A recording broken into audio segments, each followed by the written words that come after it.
하나님 말씀 누가복음 14장 25절에서 33절을 보겠습니다.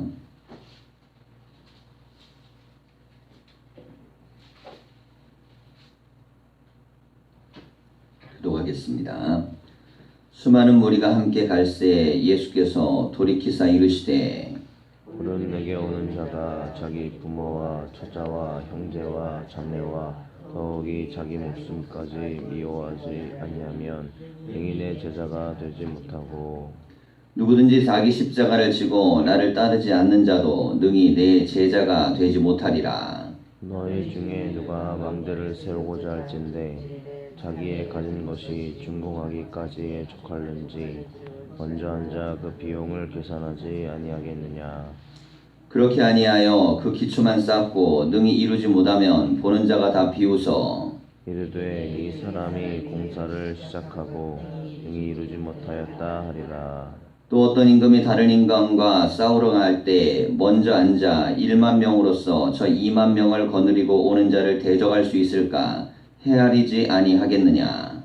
만일 못할 터이면 그가 아직 멀리 있을 때에 사신을 보내어 화친을 청할지니라. 이와 같이 너희 중에 누구든지 자기의 모든 소유를 버리지 아니하면 능히 내 제자가 되지 못하리라. 소금도 만일 그 맛을 잃으면 무엇으로 짜게 하리요. 함께 읽겠습니다.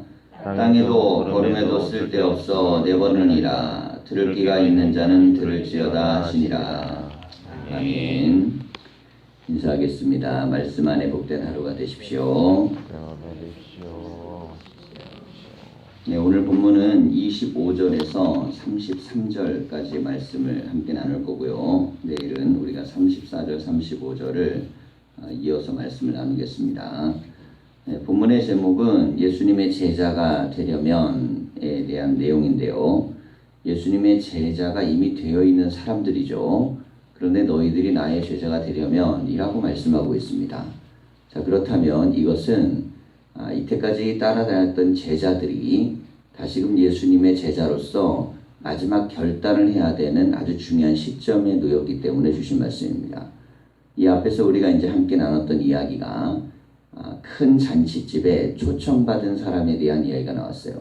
그 자리에 초청받으셔서 여러 가지를 또 가르치셨고, 그리고 하나님 나라에 초청받는 대상자들, 가난한 자들, 그리고 병자들, 그리고 맹인들, 이런 사람들을 초청한다고 말씀을 하셨습니다. 그리고 이것과 병행해서 오늘 말씀이 좀 이어지는데요. 수많은 무리가 함께 갈새 그랬습니다. 그러니까 이미 이제 예수님의 제자들이 있는 거고요. 여기서 이 무리들 중에서 예수님을 더 따라와야 될 사람을 이제 또 선별하시는 겁니다. 뿐만 아니라 이제 지금 가고 있는 제자들도 여기에서는 더 강한 각오를 좀 다져야 돼요. 자, 그래서 예수님이 이 제자가 되는 게 얼마나 어려운 일인지를 말씀하실 때 26절을 보면 내게 오는 자가 자기 부모와 처자와 형제와 자매와 더욱이 자기 목숨까지 미워하지 아니하면 능히 내 제자가 되지 못하고 라고 말씀했습니다. 자, 이것은 지금 따라다니는 제자들도 사실 하기 힘들어요. 지금 따라다니는 제자들은 부모와 처자와 형제 자매를 떠나긴 했습니다. 하지만 자기 목숨을 미워할 정도까지는 아니에요. 그들은 예수님의 십자가와 부활에 대한 이야기를 들으면서도 누가 더 높으냐에 대한 관심을 가진 사람입니다. 누가 더 높으냐에 대한 관심을 가진 사람이 자기 목숨을 미워할 리가 없죠. 여기 따라오는 제자들도 들으라는 소리입니다. 우리가 이제 어떤 대화를 할 때는 대중하게 하지만 그 대중 속에 끼어져 있는 또 사람들에게 또 들리도록 하는 메시지가 있습니다. 이것은 아직 제자가 아닌 사람들에게도 주는 메시지지만 이미 제자인 사람들에게도 너희가 지금 어떤 각오로 나를 따르는지를 살펴보라 라고 주시는 말씀입니다. 27절을 보면 누구든지 자기 십자가를 지고 나를 따르지 않는 자도 능히 내 제자가 되지 못하리라 그랬습니다. 자, 그러니까 죽을 각오를 가지고 예수님을 따라야 된다는 것이죠. 원래 이 십자가라는 것이 로마인들이 십자가를 지게 할 때는 자기 십자가를 지고 가게 했습니다. 그래서 이제 십자가 나무가 분리돼 있죠. 어깨에 나무 하나를 메고, 그리고 이제 현장에 가면 세우는 나무가 함께 있어갖고 이게 함께 이제 못을 박아 거는 경우들이 있어요. 적어도 횡으로 된 걸 하나를 이고 가든지, 아니면 십자가 형틀이 완전히 된 걸 이고 가든지, 어떤 형태로든 우리가 이 심판을 받는 자리에서 십자가 형이 집행되는 자리까지, 그 자리까지는 십자가를 지고 가야 됩니다. 근데 그게 가장 고통스러워요. 그렇게 가는 순간, 그 가는 이 걸음걸음이 고난의 길이고, 그때 뭐 비난을 받기도 하고 뭐 돌에 맞기도 하고 엄청난 순환을 당하는 게 바로 자기 십자가를 지고 가는 길입니다. 자, 이게 죽을 각오를 가지고 죽음의 자리에 나아가라는 말씀입니다. 자, 근데 제자들은 아직까지 이 말씀을 어떻게 들었냐면, 이것은 선언적인 메시지라고 들었어요. 자, 우리가 뭐 얘기할 때 그러잖아요. 죽을 각오를 갖고 하자. 그럼 이게 죽을 각오를 갖고 하자는 것이 죽지 않은 얘기는 아니니까 이 예수님의 메시지를 대단한 각오로 들은 것입니다. 근데 예수님은 각오를 이야기한 게 아니라 각오보다 더 중요한 실제 결단을 요구하신 거예요. 정말 죽을 각오, 이것이 그냥 내가 열심히 하자 수준이 아니고 죽어야 된다는 것을 말씀하신 겁니다. 자, 그러면서 28절부터 나와 있는 메시지는요, 이 메시지만 가지고 봤을 때는 경영에 대한 이야기예요. 예수님께서 망대를 세우는 이야기를 했습니다. 너희 중에 누가 망대를 세운다면 자기의 가진 것이 준공하기까지 족할는지 먼저 앉아 그 비용을 계산하지 않겠느냐 그랬어요. 이게 경영이죠. 당연히 사람이 뭘 건축을 하려면 비용 문제를 따져야 됩니다. 자, 그리고 나서 그 기초를 그렇게 하지 못하면 보는 자가 다 비웃을 거다 그랬어요. 자, 우스움을 당한다는 것입니다. 이 사람이 공사를 시작하고 능히 이루지 못하였다 하리라 라고 사람들이 비난을 할 것이라는 거예요. 자, 또 하나의 예를 드셨는데, 어떤 임금이 다른 임금과 싸우러 나갈 때 먼저 앉아 1만 명으로서 저 2만 명을 거느리고 오는 자를 대적할 수 있을까 헤아리지 않겠느냐 그랬습니다. 자, 이게 전쟁을 치려면 당연히 우리와 상대방의 이 능력이 얼마나 되는지, 전투 태세가 어떻게 갖춰져 있는지 살펴야겠죠. 만일 그걸 못하면 그가 아직 멀리 있을 때 사신을 보내어 화친을 청할지니라 그랬습니다. 자, 여기에서 또 전쟁 이야기입니다. 앞에서는 뭐 건축을 짓는 건축 이야기고, 그리고 뒤에 것은 전쟁 이야기예요. 이 두 가지가 다 경영에 해당되는 것인데, 예수님은 그럼 왜 이 경영에 해당되는 이야기를 지금 제자도와 연결을 시키셨는가? 예수님의 길을 가겠다고 결단하는 사람에게는 그 결단이 감정적이고 즉흥적이면 안 된다는 것입니다. 지금 예수님을 따르려고 했을 때는 모든 것을 정확하게 계산하고, 그리고 나서 가다가 그냥 중도에 그만두면 안 되겠다는 거예요. 건축하다 중도에 그만두면 안 되듯이 예수님 따라가겠다가 이거 힘들어서 안 되겠구나 하고 그만두면 안 된다는 것입니다. 그리고 이게 처음부터 생각해서 이게 갈 길이 아니구나 그럼 포기하라는 거예요. 그래서 예수님은 지금 자기를 따르는 수많은 무리들에게 이 길을 가려면 이 길을 위한 아주 깊은 숙고와 그리고 자기 다짐과 결단을 가지고 가야 된다는 것입니다. 자, 우리가 어떤 일을 행할 때요, 우선은 먼저 행해야 되는 것이 있는 경우들이 있어요. 좀 하다 보면 되는 것들. 자, 그런데 그게 아니고 분명히 그것들을 시작하기 전부터 충분히 계획을 세우고 그리고 그것을 해야만 할 때가 있습니다. 자, 하다 보면 되는 것들은요, 어떤 것들이냐면 해서 안 되면 또 하면 되는 것들이에요. 한번 해보지 뭐. 안 되면 또 한번 해보지 뭐. 또 하다가 느는 거지 뭐. 이럴 수 있는 것들이 있습니다. 우리가 그럴 때는요, 실패는 미덕이에요. 그래서 실수를 많이 하고 실패를 하게 되면 그게 경험이 됩니다. 그래서 그런 사람들은 잦은 도전을 통해서 새로운 걸 깨닫고 자기 실패를 통해서 미래에 대한 것들을 얻을 수가 있습니다. 자, 이게 이제 어떤 리더십이나 경영에 있어서 굉장히 중요한 원리예요. 많은 경우 이제 성공한 기업가들이 갖고 있는 정신세계 중에 하나가 뭐냐면 남들이 해보지 않은 것들을 해봐라. 자, 그건 실패해보라는 뜻입니다. 남들이 하는 것만 하게 되면 성공의 확률이 무너지겠죠. 자, 우리나라 기업들이 대부분들은 남들이 했던 길들을 걸어서 그 길을 갔습니다. 근데 이제 과부하가 이루어지다 보니까 벤처라는 게 생겼어요. 근데 이게 벤처라는 게 위험이라는 뜻이거든요. 위험한 생각을 가지고 뭔가 모험을 하는 것입니다. 자, 그러니까 뭔가 모험을 한다 그랬을 때는 이게 모험이라는 건 성공과 실패에 대한 확률이 굉장히 실패 확률이 높습니다. 자, 근데 모험은 새로운 뭔가를 만들어내요. 이때까지 해내지 못했던 것들. 근데 우리 환경에서 왜 벤처가 실패하냐면 한 번밖에 기회가 주어지지 않습니다. 우리나라에선 벤처 기업을 하다 한 번 망하면 완전히 집안이 망해버려요. 근데 외국에서 벤처란 한 번 실수하면 또 한 번 다른 거 해보고 이거 실수하면 또 다른 거 한 번 또 해보고 이런 시스템을 가지고 있습니다. 그러니까 그런 시스템 속에서 새로운 것들이 많이 나와요. 그래서 모험을 실패를 경험하고 그것을 딛고 일어나는 새로운 아이디어들이 많이 나옵니다. 근데 우리는 대기업이나 그런 걸 할 수 있어요. 근데 대기업은 시간이 지나면 그걸 못합니다.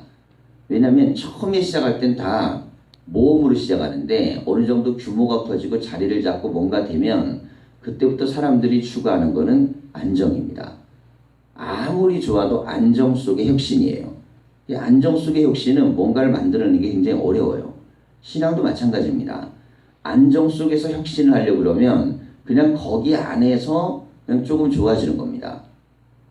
자, 그런데 이렇게 실패도 하고 실수도 할 수 있는 모험적인 인생을 많이 살면 새로운 걸 뭔가를 만들 수 있는데 지금 예수님이 말하는 이 십자가의 길은요, 또 다른 길입니다. 그러니까 안정 속의 혁신을 하는 것도 아니고 여러 번 실패해도 괜찮은 길이 아니에요. 이 길은 한 번 가면 그냥 죽음의 길입니다. 그리고 이것은 시작하면 그냥 끝까지 가야 되는 거예요. 그러니까 아예 안 할 거면 시작하지 말아야 되고 가지 않으려고 마음먹으면 가지 말아야 되는 길이라는 겁니다. 자, 이게 예수님께서 지금 예루살렘으로 올라가면서 제자들에게 하신 말씀이에요. 그러니 예수님의 제자들이 지금 가는 그 길은 예수님의 죽음을 두 눈으로 목격하는 고통스러운 자리로 올라가는 것입니다. 자, 우리가 이제 신앙생활을 하다 보면 믿음의 자리에서는요, 무엇이 경험되어졌느냐에 따라 그 믿음이 변화가 됩니다. 신앙을 경험할 때는 모두가 다 나에게 일어난 사건 중심으로 신앙을 갖게 돼 있어요. 그걸 중심으로 말씀도 해석되게 돼 있고 하나님의 은혜도 받게 돼 있습니다. 결국 나에게 경험된 사건은 말씀이에요. 자, 그런데 이때까지 이 제자들은 어디까지 경험했냐면 예수님의 초자연적인 능력을 경험한 겁니다. 거기까지만 되기를 원한 거죠. 그것이 최고의 경지인 줄 알았습니다. 죽은 자를 살려내는 것. 그런데 자기 자신이 죽는 길을 갈 것이라는 것, 그건 그냥 선언과 구호가 될 줄 알았지 실제로 예수님이 십자가에 못 박혀 죽을 거라고는 제자들은 아무도 생각하지 않았습니다. 그런데 그 자리에 갔을 때, 그것을 목격했을 때 6시간 매달려 있는 예수님을 보고 3일 동안 무덤에 계신 예수님을 정말 고통스럽게 회상하고 괴로워하고 그리고 부활하신 예수님을 만나는 이 어마어마한 시간의 흐름 속에 그들에게는 새로운 믿음의 문이 열립니다. 이것이 바로 예수님이 하셨던 왜 도대체 예수님은 십자가를 지고 우리를 따르라고 했는가? 우리는 그럴 수 있는 믿음이 없는 사람이었기 때문에 하신 말씀이구나. 십자가를 직접 경험해낼 수 없었던 것입니다. 그런데 그들이 십자가에 못 박힌 주님이 부활하신 경험을 하고 나서는 모두가 다 순교자가 됩니다. 자, 신앙이라는 게 언제 커집니까? 신앙은 죽음을 뛰어넘는 부활의 역사를 경험할 때입니다. 근데 예수님은 지금 그 얘기를 하고 있지 않아요. 죽은 이후에 부활의 얘기를 이 사람들 앞에서 그걸 중심으로 이야기하는 것이 아니고 죽음의 이야기만 하고 있습니다. 많은 사람들 앞에서 고난받아야 될 이야기만 하고 있어요. 자, 근데 제자들에게 했던 말씀은요, 십자가와 부활에 대한 이야기를 제자들에게는 그렇게 들려주십니다. 그런데 대중들에게는 십자가까지만 이야기를 했어요. 자, 그럼 이건 무슨 메시지냐? 듣기 나름이잖아요. 죽은 후에 살아나리라. 아, 그래? 그럼 살아나면 되는 거지 뭐. 자, 이렇게 생각하기 쉽다는 것이죠. 그 죽음이라는 고통과 그 순간과 그 엄청난 대가가 어떤 것인지를 그냥 너무 쉽게 건너뛰어 버릴 수 있다는 것이에요. 그래서 대중들에게는 제자가 되려 했을 때 예수님은 부활의 얘기는 생략합니다. 그리고 고난의 이야기만 하시는 거예요. 십자가와 죽음을 향해 너희들이 가장 개인적이고 원하고 사적인 것들까지도 포기할 수 있는가?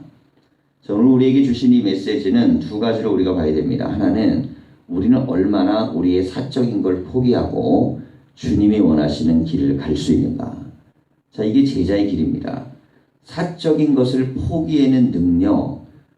자, 이게 쉬운 게 아니죠. 그런데 그래야만 영적인 역사들이 일어납니다. 그 영적인 역사가 사적인 것들과 어우러지기 시작하면서부터 교회는 무너지기 시작합니다. 그래서 교회는 신앙이 개인적인 감정과 관계와 이해관계가 얽히기 시작하면 반드시 거기에 하나님의 영광이 무너져 버리는 일들이 터지고 말아요. 그래서 신앙의 결단은 언제나 홀로 하나님 앞에 서는 믿음의 결단이 중요합니다. 자, 아브라함도 마찬가지입니다. 아브라함이 이삭을 바칠 때 보면 그때 그 전에 뭐 중요한 이야기들 아내와 여러 번 상의한 적들이 있는데 뭐 좋은 경험도 있지만 또 안 좋았던 것들도 있죠. 이스마엘이 태어나고 이런 것들은 아내와 충분히 숙고하고 대화하고 그랬는데 이게 결과가 안 좋았어요. 뭐 이집트로 내려갈 때도 마찬가지입니다. 가족들과 상의하고 내려갔는데 결과가 또 안 좋았어요. 자, 뭔가 우리가 중요한 문제를 상의하고 이야기하고 이렇게 뭐 대화하고 하는 건 좋은 일입니다. 자, 그런데 중요한 건 뭐냐면 믿음 없이 하나님 없이 사람만 의지하면 결과적으로 그것은 우리에게 좋은 결과를 내지 못합니다. 그러니까 사람이 어떤 판단력을 가질 때는 하나님과 씨름하는, 하나님 앞에 기도하는, 하나님께 매하고 맡기는 역사가 있어야 돼요. 자, 이 아브라함이 그 역사를 어디서 경험하냐면 이게 바로 자기 아들을 모리아산에서 바칠 때입니다. 그때는 홀로 결단하고 오직 하나님 앞에 단독자로 섰어요. 자, 야곱은 마찬가지입니다. 베델에서 돌베개를 메고 자다가 홀로 하나님을 만납니다. 자, 이것은 사적인 모든 것들이 그들에게 방해거리가 됐다는 뜻이에요. 요셉도 마찬가지입니다. 집안의 형제들과 부모들과 같이 있었을 때는 문제덩어리였습니다. 근데 그가 노예로 끌려가서 홀로 있었을 때 그는 홀로 살아계신 하나님을 만나는 것입니다. 자, 우리가 주님 앞에 나올 때는요, 모든 것들에 대한 것들을 주님을 향한 1대1로 끊어낼 줄 아는 그런 용기와 결단이 있어야 돼요. 그렇다고 우리에게 뭐 요구되는 게 뭐 대단한 거 그런 거 안 나타납니다. 뭐 북한 가갖고 우리 보고 뭐 선교하라고 하시겠어요? 그게 내가 동의가 될 정도 되면 대단한 것인데 고작 우리가 결단한다는 건 예배당 문 열고 들어오는 것이고 교회에서 내가 뭔가 헌신하려고 그랬을 때 조금 내가 할 수 있는 부분 정도 하는 것들입니다. 그럼에도 불구하고 그 기본적인 원리는 주님을 위해서 무엇인가 하려 할 때에는 사람을 바라보지 말라는 것이에요. 오직 주님만 바라봐야 됩니다. 자, 또한 우리가 무엇인가 결단하고 나가려고 했을 때 신앙의 결단이라는 것이 감정의 문제가 아니라는 거예요. 중요한 결단일수록 엄밀하게 생각하고 신중하게 생각하고 정말 중요하게 생각해내야 됩니다. 자, 예수님이 그들 모든 사람들을요, 기분을 갖다 막 복돋워 놓고 막 흥분을 시켜놓고 그리고 나서 그 사람들을 나를 따르라고 할 수 있습니다. 자, 예를 들어서 예전에는 뭐가 많았냐면요, 기도원 같은 데 가면 사람들이 막 낙심하고 힘들고 어려운 사람들이 막 찾아갑니다. 그럼 이래요. 당신 목사 돼야 돼. 신학교가 이렇게 얘기해요. 세상에 그거만큼 쉬운 답이 어디 있어요. 그런데 아이 말도 안 되는 소리야. 근데 내려와서는 계속 머리 위에 맴돕니다. 그리고 인생을 사는데 계속 실패하는 거예요. 그럼 그 사람이 그냥 실패한 인생을 끌어안고 그리고 정말 신학교로 와요. 근데 목회도 실패합니다. 왜 그러냐면 그 사람에게는 소명과 사명과 하나님이 만들어 오신 역사가 있질 않아요. 그냥 무엇인가 그냥 충동적이고 감정적이고 뭐 이런 것들이 그 사람을 만들어가는 것입니다. 그래서 흥분한 상태에서 뭔가 결단하는 것은 그렇게 좋은 게 아니에요. 흥분이 가라앉힌 상태에서도 똑같은 결론이 나올 수 있어야 됩니다. 지금 예수님 앞에 무리들이 막 모여들잖아요. 얼마나 흥분하겠어요. 그래서 감정적으로 흥분을 보조시킨 다음에 결단을 시키면 누구나 그걸 다 한다고 할 수 있습니다.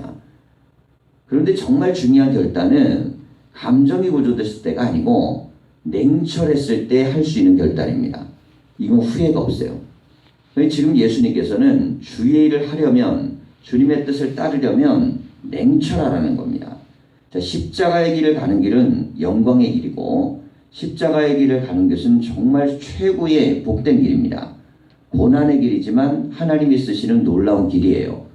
자, 그래서 주님은 이 길이 고난의 길이지만 이 길은 하나님의 길이라는 것을 먼저 말씀을 하십니다. 그렇지만 그 길을 가려는 자의 결단은 엄중해야 되고 정말 대단한 결단력을 가지고 출발해야 된다는 것이죠. 그래서 예수님께서는 이런 말씀을 제자들에게 하셨어요. 이게 만약에 남의 집에 신방 가는 문제였으면 그렇게 얘기 안 했겠죠. 그냥 가자 그랬을 거예요. 사람들 불러 모아갖고 말씀 전하는 거면 여러분 다 오십시오. 수천 명이 모이지 않습니까?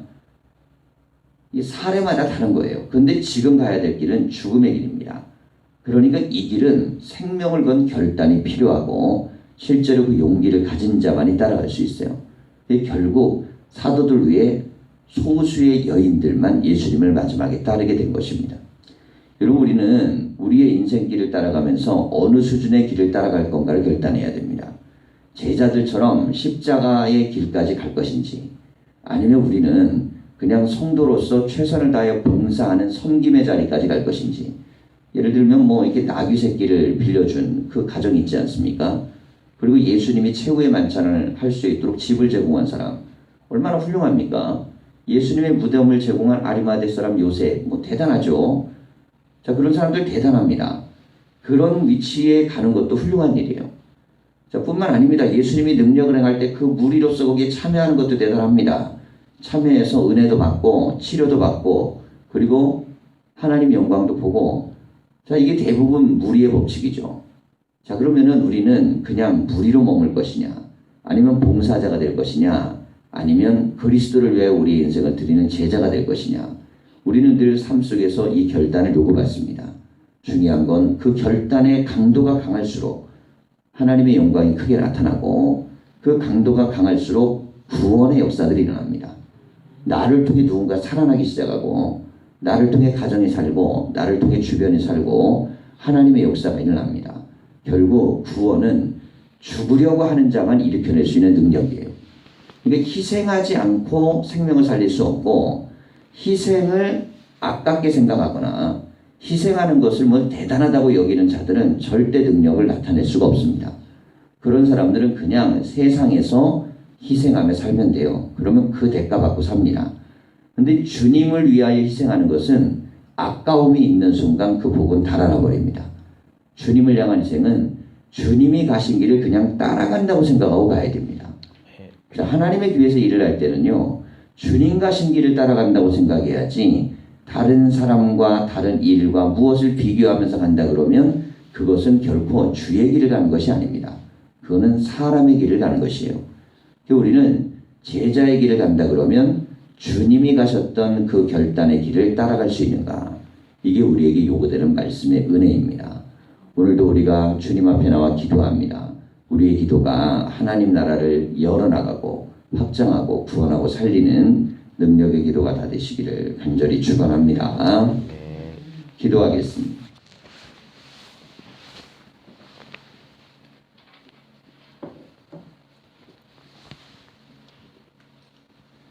살아계신 하나님, 하나님이 우리의 영혼들을 사랑하여 주시고 주의 전으로 인도하여 주심을 감사합니다.